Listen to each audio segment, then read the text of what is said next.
What's going on, guys? I wanted to talk today about the Minnesota Vikings and the San Francisco 49ers Week 1 preseason game. Obviously, I'm a big Vikings fan. I was watching this game. I planned on watching the whole thing, but I did fall asleep around, I think, late third quarter, early fourth quarter, and I had pretty much seen all I needed to see up until that point anyway. I watched the highlights later, and if I missed anything, there was a couple of things that I missed. But I got to see most of the game, and I got to see the starters and most of the second string action. And so I was going to talk about this game either way. And I did take a few notes while I was watching this. Not as many as I kind of wanted to, because there just wasn't really a lot to really talk about, I guess, I thought, from watching the Vikings play. But as far as the Vikings in this game, the positives I'll take away, I only have two positives for the entire game for them, which is the starting offense play and Blair Walsh. The rest was pretty bad to watch. I mean, the Vikings came out their first possession, and Ponder hit that nice 52-yard connection to Stephen Burton, who was a 7th-round draft pick last year. Has an opportunity to get some playing time this year with Greg Child's injury, and the ball was slightly underthrown, but it was a pretty good pass, and it was good for 52 yards. I was excited to see that happen. I actually got excited a little bit and was yelling at the TV because I was excited about that play. And of course, I like Christian Ponder a lot. You guys know I like Ponder. I have confidence personally as a fan in Christian Ponder because of his skill set in this type of an offense. And I think he has intangibles as well that are going to make him a good quarterback. But I really want to see some good strides made by him. And in this first preseason game, I overall was impressed with Christian Ponder and the overall, well, not really the overall first team offense, but a good majority of it. When you look at Christian Ponder in this game, he was 4 for 9 passing. 3 of those incompletions were drops that should have been caught, and one was a check down throwaway, and one was just a throwaway out of the back of the end zone. So Ponder went 4 for 9 and did not throw for a touchdown, but he had 2 drives of action. He led the Vikings to field goals on both drives, which are both successful possessions, and Blair Walsh capped off both drives with 2 field goals in windy Candlestick Park, and that was nice to see. It was a 39-yard field goal, I believe, and a 28-yard field goal. Then on kickoffs, most of the time in the preseason, guys are going to take them out of the end zone, no matter how deep they are, as long as they're returnable, because the coaches want to see the film on the special teams unit and see how the blocking is. They want to see guys play rather than worry about the field position in the preseason game that's meaningless.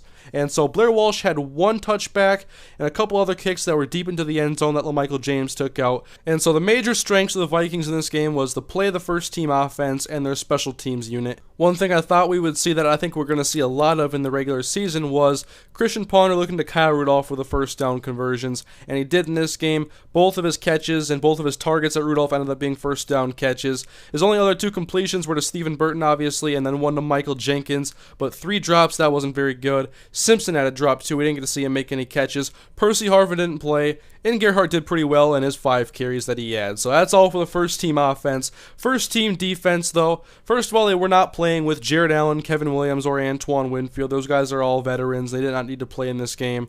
And so it was an opportunity to see some more backups play. And the Niners had their way at the Vikings defense. Running the ball, they were extremely effective, getting yards in big chunks, especially off the edge.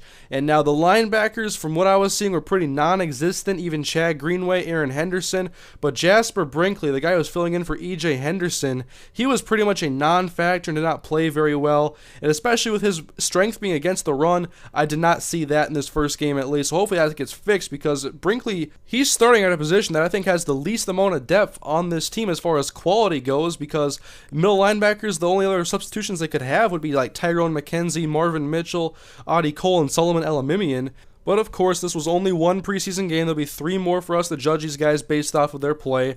And it was also a small sample size of plays, although San Francisco had their way. I'm not sure if all 5 of their starting linemen were playing. I assume so. They did a great job of getting to the second level and blocking the linebackers and making the cornerbacks and safeties make the plays. And one play that was definitely missed, Brandon Jacobs had a carry where he bounced it outside, and Viking safety Mistral Raymond, who is more of a coverage safety than a tackling safety, he's better in space, and he took a horrible angle at Brandon Jacobs of all running backs. Now, if it was someone like Kendall Hunter or Michael James, I could understand it, but Jacobs, it was just not a very good attempt at making a physical play to take down Brandon Jacobs. And I think the strong safety spot will be decided between him and Jamarcus Sanford, and you either take the guy who's better in coverage, which is Raymond, or the guy who can play better at the line of scrimmage and make tackles, which is Sanford. But if Harrison Smith ends up being the starter, then maybe Mr. Raymond would start, because Harrison Smith, he can play in the box, and he can play down and play physical at safety. I saw a little bit of Harrison Smith in this game.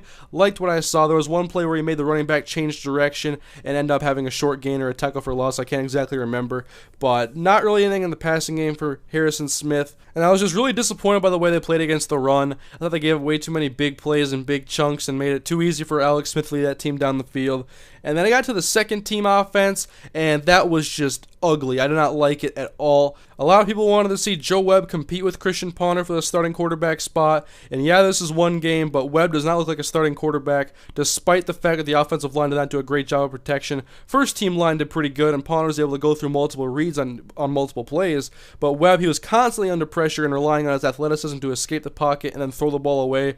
He completed like 1 or 2 passes to receivers, and I wanted to really look at these receivers and write down notes about how each guy was doing, but there really wasn't anything to say because the guys weren't making catches. I mean, Webb was under pressure and he wasn't able to get the ball down the field. He was 4 of 11 for 20 yards, so what can you say from that besides he was under pressure too much and relying on the checkdowns?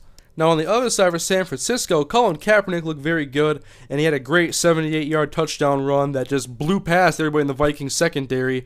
And then I fell asleep while the second teams were playing, and then I didn't get to watch McLeod Bethel-Thompson or Scott Tolzien. I got to watch some of the highlights.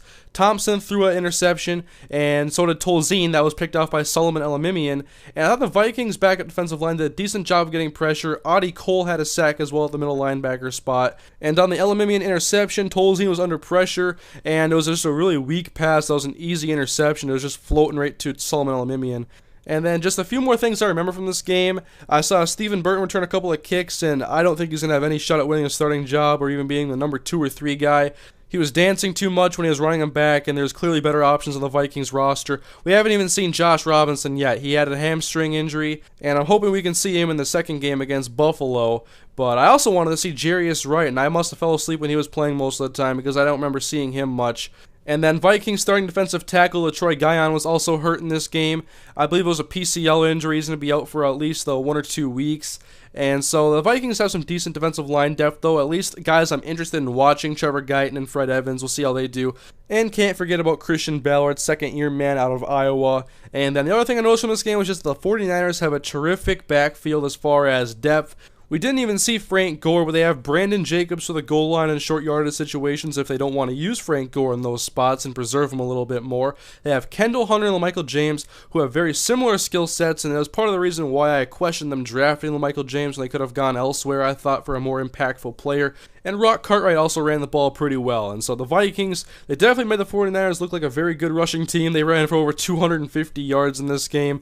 And overall, the Vikings did not play a very strong game, especially their backups. The starting offense, they played well, but it was only 2 drives, and hopefully in the second game I can have a lot more positive things to say about this team. And against Buffalo, definitely looking for them to stop the run better because the Niners, they have a good line and a good backfield, and the Vikings have to be able to stop teams like that, especially when they've always been a good team against the run. They're already a poor team against the pass. It can't be an overall bad unit this year. That would really upset me. But anyways, guys, that is my thoughts on the Vikings' first preseason game against the San Francisco 49ers. They were definitely outplayed, especially the backups, and these 2 teams actually play in week 3 of the regular season in Minnesota, and so we'll see how that goes in the future. But looking ahead, hope the Vikings have a better preseason week 2. And so leave your guys' thoughts on the Vikings' first preseason game as well, and let me know what you think about what I had to say about the team. But thank you guys for watching. I'll see you guys next time.